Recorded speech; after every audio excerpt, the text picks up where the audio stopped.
Today, it's the Literate Nerds Better Than Being Hopeless Super Bowl crossover episode with Mike Patterson and Angry Al Pucco.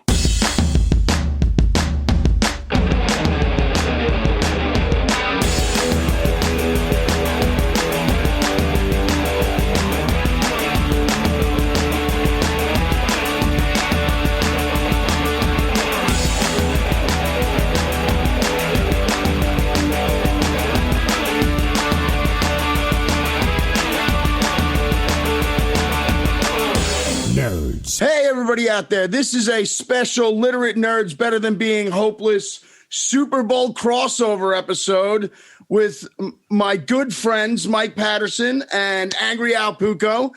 We were supposed to have also Better Than Being Hopeless host Rich Chalastri with us, but Rich is, I don't know what Rich does for a living exactly. I think he might be a spy or like a hitman or something. Well, let's hope so. I think we should hope so, because I think you just said Super Bowl, which, from what I understand about the NFL, might get you shot. Oh, shit. That's right. I'm sorry. The big game crossover episode. The big game, exactly. I'm worried about you having animation streaming behind you. Right, and you're going up against the biggest conglomeration in the world. Oh my God. You know, I got to pick my battles. But No Fun League, right? The No Fun League, exactly. Actually, in this case, not for long. Right. Yeah. Exactly. Rich messaged me that he was on his way to a job in Canada, and he would message me when he got to his hotel. I'm like, Canada, eh? I was like, what is Rich there? No, but just kidding. But anyway, Rich is a wonderful guy. As I said, he hosts a podcast called Better Than Being Hopeless, which covers left-wing politics and the world of sports. And I host a podcast called The Literate Nerds, which covers everything about the world of nerddom, from comic books, horror, science fiction, fantasy, you name it. We like to talk about it. And as I said earlier, today my guests are two very good, very dear friends of mine that I've known for, the better part of 20 right. You don't even want to say this. Yeah. Dude, we don't even need to go there. To give everybody an idea of the date, I met Mike and Al when they were working at Acclaim Entertainment, the video game company. So that will give you an idea. That can, So if we have any,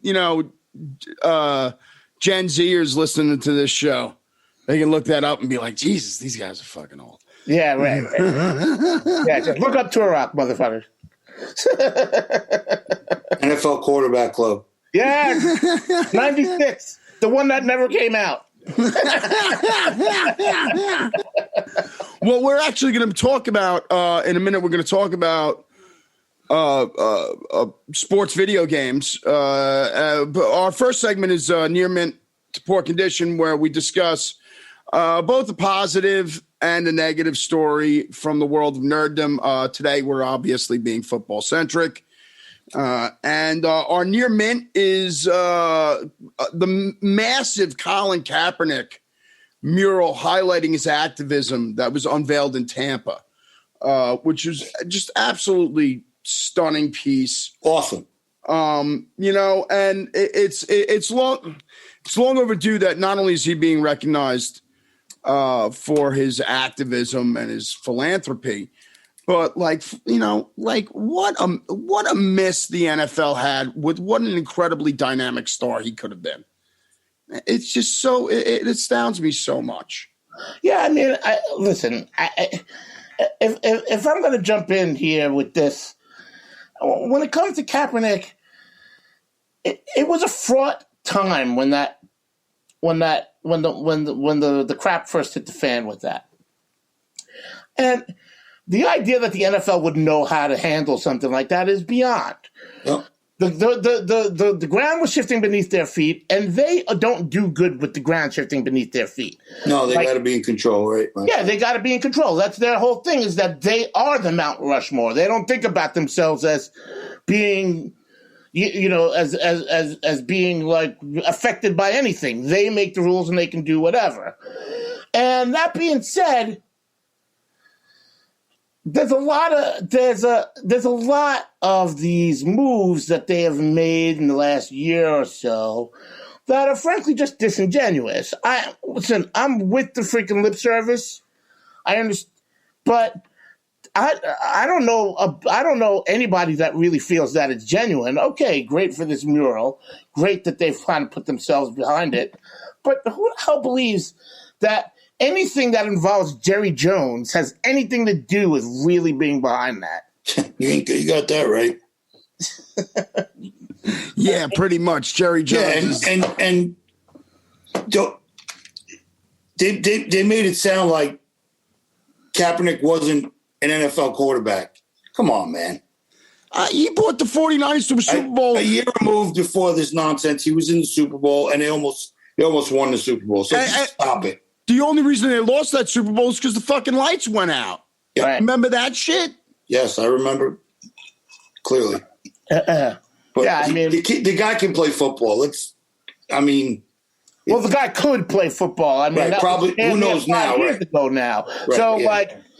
they successfully made it a question whether or not he could play football into the point where he can't play football anymore. Right, exactly. And so it's like mission accomplished. But it's been lip service and bullshit all the way through this. Like the idea that he had a subpar, his numbers in his last season were way better than many of the quarterbacks who got jobs since him. Yep. Way better. Yep. So this idea that, maybe he fell off from his Super Bowl season, but I mean, who the fuck doesn't fall off from their Super Bowl season? It's typical anyway. Except for Tom Brady, who is just fuck that guy. Well, we'll get back to that later. We'll talk to that. I can't love to hate somebody more than that guy. I mean, holy shit. It's not fucking right, man. I listen, man. I'm right there with you. I mean, he is a brilliantly talented athlete, and we'll discuss this more later. But he is a reprehensible human being. There's just I'm not. There's no arguing with me on that. I never rooted for an athlete to lose more than this cat. Never. Yeah, and that's saying a lot. Yeah, and that's Yankees, Red Sox, whatever you want to. Forget it, dude. Yeah. This guy, man. And the worst part about it is what makes me such a clown. If he's on, I'm fucking watching him. Yeah, he's unbelievable. Well, playing the hater. He's the best ever. There's no doubt about it. Yep. He's the best ever at the position. He's the best ever in the sport. He may be the best ever in sports ever. Well, and he's slow, and it just fucked me up. We're gonna discuss also Patrick Mahomes and how he may be on the verge of creating a fucking dynasty, but we're gonna get back. Kid. We're gonna get to that later. Let's go back to Poor Condition, which brings us to EA Sports is bringing back college football, but once again, the players are not getting paid. Yeah. Oh well. So there's a really good article in Sports Illustrated, of course. In the announcement, it said that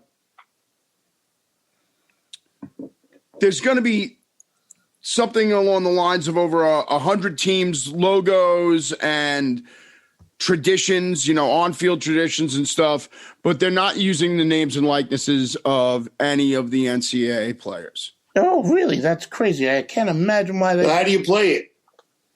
Well, so Alabama and Clemson aren't the perennial, powerhouses, and they're going to be. They have to be. I'm sure they'll have the biggest. All their team members will have the biggest numbers. the biggest ratings. Right. Yeah. Because that's all anybody's going to play anyway, except for anybody who lives in Boise, Idaho, and wants to play Boise State. Right. Yeah. So, I would play college football over Madden any day of the week. Well, it's like, I miss it terribly. Yeah, so you're going to have all the teams' logos and everything, but you're just not going to have the players' faces, players' names. Yeah, weird. Could it be they did that because they lost their revenue stream this year? Suddenly, NCAA is back. Oh, they didn't have any money this year. Okay, you guys can bring it back. Yeah. Oh no, don't. Make sure you don't give any money to the brown kids who we threw out on the field to get their asses kicked in COVID for nothing. Right. Yeah. Oh, I'm sorry. Did I say nothing? I meant in education. Yeah. Well, that's one of the things that I find so astounding, and I feel guilty about it in a lot of ways, watching professional sports during this. It's kind of insane. And hilariously, I did not watch a game of football this year.